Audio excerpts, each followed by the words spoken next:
ఉన్న బంగారాన్ని విడిపించి ఆ రోజు ఆన్లైన్ రేటుకే మేము కొంటాం. Sharma gold company.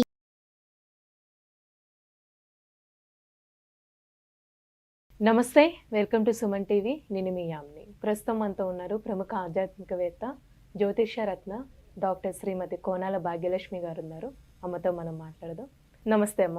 నమస్తే అమ్మా. అమ్మ, ఈ ఏప్రిల్ నెలలో అసలు మీనరాశి వారికి ఏ విధంగా ఉంటుంది, అలానే ఈ రాశి వారికి సంబంధించి పరిహారాలు కూడా తెలియచేయండి అమ్మ. ఓం గం గణపతే నమః. శుక్లాంబరధరం విష్ణుం శశివర్ణం చతుర్భుజం ప్రసన్నవదనం ధ్యాయే సర్వ విఘ్నోపశాంతయే. ఓం గం గణపతే నమః. శ్రీమాత్రే నమః. ముఖ్యంగా ఈ 1/4/2024 30/4/2024 ఏ విధంగా ఉండబోతోంది ద్వాదశ రాశుల వారికి అనే విషయాన్ని ఇప్పుడు ఒక్కసారి మనం పరిశీలిద్దాం.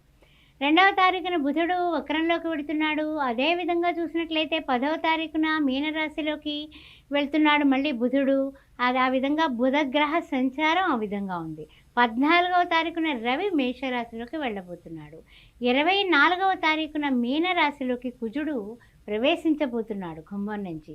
25వ తారీఖున శుక్రుడు తను ఉన్నటువంటి మీనరాశి నుంచి మేషంలోకి ప్రయాణం చేయబోతున్నాడు. ఇది ఈ యొక్క ద్వాదశ రాశుల్లోని గ్రహ సంచారం యొక్క ప్రయాణాలు, విశేషమైనటువంటి ప్రయాణాలు ఇవి.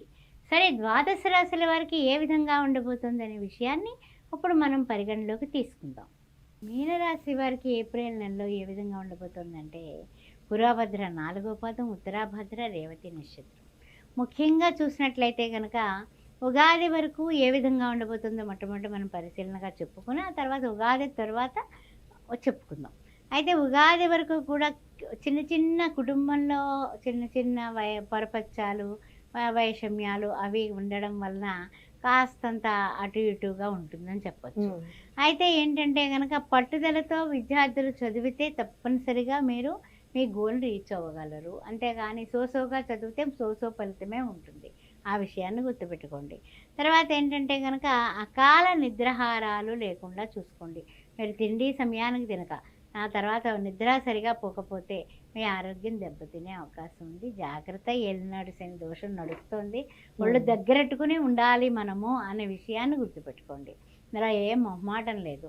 తర్వాత ఇంకొక విషయం ఏంటంటే కనుక మీరు నష్టాలు కష్టాలు ఏర్పరచుకోకుండా, అంటే నష్టపోకుండా, కష్టాలని కొని తెచ్చుకోకుండా, ఆ తర్వాత తెలివితేటలుగా మీరు వ్యవహారం చేసుకోవాలి. తెలివితేటలు అనేవి మీకు పెట్టుబడి లాంటివి. మీ తెలివితేటలు ఏ విధంగా ఉండాలంటే నష్టం వైపు పోకూడదు, కష్టం వైపు పోకూడదు. అందువల్ల చాలా జాగ్రత్తగా, అంటే ఏంటంటే నల్లేరు మీద నడకలాగా మనకు భవిష్యత్తు లేదు కాబట్టి మనం చేయాల్సిన పని ఏంటంటే చాలా జాగ్రత్తగా ఆచితూచి వ్యవహార జ్ఞానంతో ముందుకు వెళ్ళాలి. ఆ విధంగా ఉంటేనే ఉగాది వరకు మనము క్షేమంగా ఉంటాము అనే విషయాన్ని మీరు గుర్తుపెట్టుకోండి. తర్వాత ఉగాది తర్వాత అంటే ఏప్రిల్ 9వ తారీఖున క్రోధినామ సంవత్సర శుభాకాంక్షలు. మీ అందరికీ ఉగాది శుభాకాంక్షలు. ఏ విధంగా ఉండబోతోందంటే ఆదాయం చూస్తే 11, ఖర్చు చూస్తే 5. అబ్బో, చాలా పొదుపు చేసినట్టే మనం. తర్వాత చూస్తే పూజ్యత చూస్తే 2, అవమానం చూస్తే 4. ఇక్కడే కొంచెం ఇబ్బంది ఉంది. పర్వాలేదు, అధిగమిస్తాం. మనకి అంత సెల్ఫ్ కాన్ఫిడెన్స్ ఉండాలి మీనరాశి వారికి. తర్వాత ముఖ్యంగా ఏమిటంటే కనుక వృత్తి ఉద్యోగాల విషయంలో ఉత్సాహం ఉగాది తర్వాత అందుకుంటుంది. చూసారా, చెప్పాను నేను మీకు. ఉగాది వరకు ఒక ఎత్తు, ఉగాది తర్వాత ఒక ఎత్తు. ఆ తర్వాత అధికారులతో సఖ్యతగా వ్యవహరించడం వల్ల మీకు ఉద్యోగాల్లో కూడా మెరుగుదల కనపడుతుంది. సరే, 3వ పాయింట్కి వస్తే మనోభీష్టాలన్నీ కూడా సిద్ధింపజేసేటటువంటి మీ ప్రయత్నాలు సఫలమవుతాయి. చూడండి, సక్సెస్ వెళ్ళిపోతుంది, అలా వెళ్ళిపోతుంది గ్రాఫ్. సరే, సగం రోజులు అయిపోయాయి. నెల మధ్య భాగం నుంచి చివరి భాగం వరకు ఎలా ఉంటుంది అనేది ఒక్కసారి ఆలోచిద్దాం. ద్వితీయార్థంలో అధికారులు కొంచెం పని ఒత్తిడి పెరుగుతుంది. అధికారులతో ఉండేటటువంటి పనులు ఒత్తిడి అయితే పెరుగుతుంది. కానీ జాగ్రత్తగానే మీరు చేయగలుగుతారు, నిభాయించుకోగలుగుతారు. కొన్ని చాలా ఇది అయిపోతుంది అనుకుని మీరు వెళ్ళిన పని వాయిదా పడుతుంది. అయితే మనోభీష్టాలన్నీ కూడా ప్రయత్నాలు సిద్ధించడానికి అన్నీ బాగున్నాయిగా, ఏమిటి మళ్ళీ ఈ ఆటంకాలేంట్రా భగవంతుడా అని తెగ ఆలోచించేస్తూ ఉంటారు. వెళ్ళిన పని వెళ్ళినట్టు అయిపోవాలి కదా, ఏంటిది అడ్డంకులు పడుతున్నాయనేసి కొంచెం టెన్షన్ తీసుకుంటారు. అయితే మీరు ముఖ్యమైన పనులు వాయిదా పడటం వల్ల టెన్షన్ తీసుకున్నా, కొన్ని విషయాల్లో అంటే ఏంటంటే వాగ్దానాలు, మీరు ఎవరికైతే ఈ పని నేను చేసి పెడతాను, నా వల్ల అవుతుంది అని దేహి అని మనల్ని అడిగిన వాళ్ళకి, వరాల కింద మేము చేసేస్తామని చెప్పిన వాళ్ళకి మాత్రం వాగ్దానాలని కంప్లీట్ చేయగలుగుతారు. అలానే వీళ్ళకి స్థాన మార్పిడి ఉందమ్మా? స్థాన మార్పిడి కానీ స్థల మార్పిడి కానీ తొందరపాటు నిర్ణయాలు కానీ చేయకుండా ఉండడమే మంచిది ఈ నెల. ఎందువలన అంటే కొంచెం అటు ఇటుగా ఉన్నప్పుడు మనకి గబాబా స్థానం మారాలన్నా లేదన్నా అమ్మకాలు కొనుగోళ్ళు కూడా చేయకుండా ఉండడమే మంచిది. అంటే ఉగాది తర్వాత 15వ తారీఖు వరకు చాలా బాగుంది. ఆ తర్వాత మళ్ళా 20వ తారీఖు నుంచి మధ్యస్థంగా ఉంది. అందువలన మనకి ఉగాది మొదట్లో ఏప్రిల్ 9 వరకు ఒకెత్తు, 9 నుంచి మళ్ళీ 18వ తారీఖు వరకు ఒకెత్తు, 18 నుంచి నెలాఖరు వరకు ఒకెత్తు అన్నట్టుగా 3 రకాలుగా ఉంది మీనరాశికి. అయితే ఏమిటంటే కనుక కొంచెం అన్ని విధాలా కూడా ఇచ్చిపుచ్చుకునే విషయాలన్నీ కూడా వ్యవహారం అంతా కరెక్ట్గా ఉంటారు, అన్నీ పూర్తి చేసుకుంటారు, పట్టుదలతో ముందుకు సాగుతారు. పట్టుదలే మీకు ప్రత్యేకమైనటువంటి విందులు వినోదాల్లో ఆనందంగా మీరు ఈ నెలాఖరికి కంప్లీట్ చేయగలుగుతారు.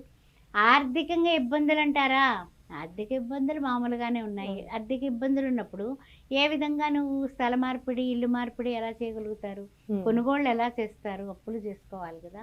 అప్పులు చేసుకుంటే తిప్పలు తప్పవు అనే జ్ఞానం మనకి మీనరాశి వారికి గురువే కాబట్టి జ్ఞానం అయితే అధికంగా ఉంటుంది. అందువల్ల తప్పనిసరిగా అప్పులు చేయకుండా ఎలా నెగ్గాలా అని ప్లానింగ్స్ వేసుకోండి. అలానే ఇప్పుడు వివాహానికి సంబంధించి కానీ భార్యాభర్తల మధ్య సంబంధం సంతానం పరంగా ఏ విధంగా ఉంటుందమ్మా? ఉగాది తర్వాత చాలా బాగుందమ్మా. అయితే ఏంటంటే కొంచెం జాగ్రత్తగా మనం ఎదుటి వాళ్ళ చేతిలో మోసపోకుండా ఉండడం చెప్పదగిన సూచన. ఎందువల్ల అంటే కనుక గురువు చూస్తేనేమో లగ్నాత్తు ఉన్న బుధుడు వక్రగతిని ఉన్నాడు. తర్వాత బుధుడు 2వ తారీఖున మళ్ళీ 12th హౌస్లోకి వెళ్తున్నాడు. అక్కడ ఏంటంటే వ్యయం, ఖర్చు అనమాట. ఖర్చు అధికం అవుతుంది. ఖర్చులో ఉన్నప్పుడు ఆలోచనలు కూడా ఆ యొక్క బుధుడు వక్రగతిన ఉన్న మూలాన ఏం మంచి ఆలోచన ఇవ్వడు, చెడ్డ ఆలోచన ఇవ్వడు. తర్వాత చూసినట్లయితే రాహువు, శుక్రుడు, రవి మళ్ళీ మనకి లగ్నాత్తు వస్తున్నాడు. అందువలన రవి అక్కడ మనకి రావడం వల్ల రవి ద్వితీయంలోకి వస్తున్నాడు. ద్వితీయంలోకి రవి రావడం వల్ల కూడా మనకి అన్ని విధాలా బాగున్నప్పటికీ కూడా సూర్య నమస్కారాలు మానకుండా చేసుకోవడం ఒకటి. 2 ఏంటంటే గురువుకు సంబంధించిన గురువారాలు చేసుకోవడం. గురువారం నాడు పసుపు బట్టలు వేసుకోవడం, పసుపు చక్కగా గిన్నెకి పట్టించేసి గుళ్ళకి కాస్త ఇంచుమించు దోసెడితో 3 దోసెళ్ళు చొప్పున 3 పొట్లాలు 9 సంఖ్య. అర్థమైందా? అది 2 కేజీ ఆడిస్తారా, 2 కేజీలు పట్టిస్తారా గిన్నెకి అన్నది మీ ఇష్టం. గుడికి పట్టుకెళ్ళి ఆ 3 పొట్లాలు కూడా 3 గుళ్ళలా ఇచ్చేయండి, 3 దోశలతో వేసేసి. అలాగే తప్పనిసరిగా అక్కడ ఎవరికైనా సరే పేదవాళ్ళకి ఒక 9 లడ్డూలు గురువారం నాడు 3 గుళ్ళల్లో అలా చేసి 9 లడ్డూలు చొప్పున మా ప్రసాదం కింద అక్కడ ఎవరై ఉంటే వాళ్ళకి పంచేసి, ఆ తర్వాత ఆఖరి వారం చేయాల్సిన రెమెడీ ఏంటంటే తప్పనిసరిగా గురువారం నాడు పేదవాళ్ళకి భోజనం పెట్టండి. కుదిరితే 9గురికి, లేకపోతే కనీసం మీకు ఓపిక ఈ పరిహారం చేసుకుంటే ఈ ఒత్తిళ్ళు, ఈ ఒడిదుడుకులు, మనకి ఆటంకాలు, టెన్షన్స్ లేకుండా ఉంటాయి. చాలా చక్కగా తెలియజేస్తారమ్మా, ధన్యవాదాలు. ఓం శ్రీ మాత్రే నమః. సుమన్ టీవీలో మీ పర్సనల్ అండ్ బిజినెస్ ప్రమోషన్స్ కోసం కింది నెంబర్కి కాంటాక్ట్ చేయండి.